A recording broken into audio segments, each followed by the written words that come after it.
Rana homemade কিচেনে আপনাদের স্বাগত জানাই। আজ আমি একটি নতুন ধরনের রেসিপি ট্রাই করতে চলেছি, গালা ডিমের ঝোল। তার জন্য আমি এখানে 4টে ডিম নিয়ে নিয়েছি আর 3টে আলুকে আমি কুকারে সেদ্ধ করে রেখেছিলাম। আর আমি আগে থেকে কড়া বসিয়ে তেল গরম করতে দিয়ে দিয়েছিলাম। এবার আলুগুলো ছাড়িয়ে নেব। আলুর চপাগুলো ছাড়ানো হয়ে গেছে। এবার আমি 2 পিস করে কেটে নেব আলুগুলোকে।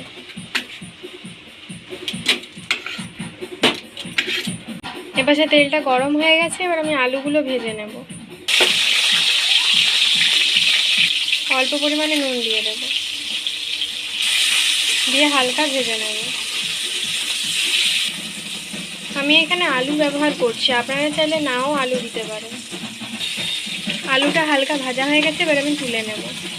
এবার ওই তেলের মধ্যে একটি তেজপাতা, স্বাদমতো চিনি, একটি শুকনো লঙ্কা। চিনিটা হচ্ছে লাল হয়ে উঠে এসছে। এবার আমি আগে থেকে পেঁয়াজ কুচিয়ে রেখেছিলাম, ওটা দিয়ে দেব। 4টে পেঁয়াজ নিয়েছিলাম। দিয়ে পেঁয়াজটা হালকা ভেজে নেব। পেঁয়াজগুলো হালকা ভাজা হয়ে গেছে। এবার ওর মধ্যে 1 চামচ রসুন বাটা আর 1 চামচ আদা বাটা দিয়ে দেব। 1/2 চামচ লঙ্কার গুঁড়ো, 1 চামচ জিরে গুঁড়ো, 1 চামচ হলুদ গুঁড়ো। আর মশলাটা যাতে পুড়ে না যায় অল্প জল দিয়ে কষিয়ে নেব। এবার ওর মধ্যে আমি 1 চামচ ম্যাড্রাসি মশলা দিয়ে দেব। আপনাদের বাড়িতে যদি ম্যাড্রাসি মশলা না থাকে তাহলে আপনারা এখানে গরম মশলাও দিতে পারেন। দিয়ে নেড়ে নেব।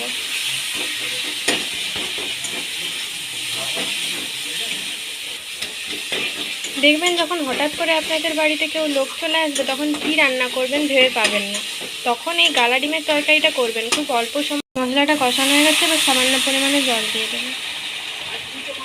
এই রেসিপিটা আপনারা বাড়িতে অবশ্যই ট্রাই করবেন আর খেয়ে কমেন্টে জানাবেন কেমন লাগলো।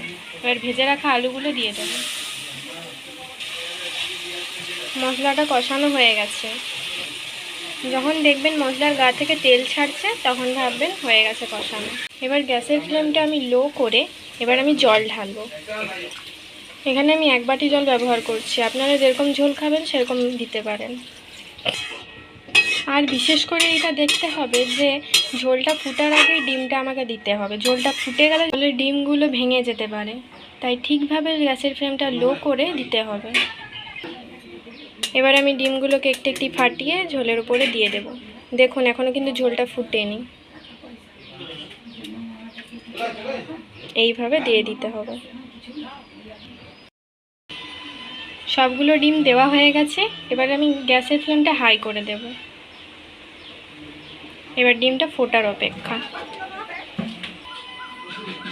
আমার এই গালা ডিমের রেসিপিটা যদি আপনাদের ভালো লেগে থাকে তাহলে সাবস্ক্রাইব করুন আমাদের চ্যানেলটি, যাতে পরের ভিডিওর জন্য নোটিফিকেশন আপনারা পান। এবার পরিমাণ মতো নুন দিয়ে দেব।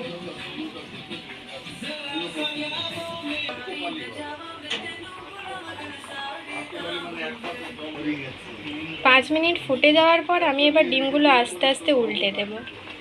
5 মিনিট দেখবেন যেন 5 মিনিট ফুটে যাওয়ার পর লাড়বেন, নাহলে ডিমগুলো ভেঙে যেতে পারে। দেখুন ডিমগুলো ঠিক এইভাবে হয়ে যাবে। আর আপনি যদি ফুটন্ত অবস্থায় দেন তাহলে ডিমগুলো ভেঙে যাবে, এরকম হবে না। এবার আস্তে আস্তে সবগুলো উল্টে দেব।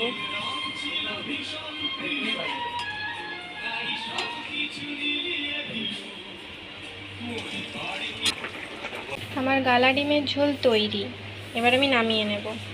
নামানো হয়ে গেছে। এই গরম গরম ভাতের সাথে দারুণ লাগবে খেতে। তো ভালো থাকবেন, সুস্থ থাকবেন। টাটা।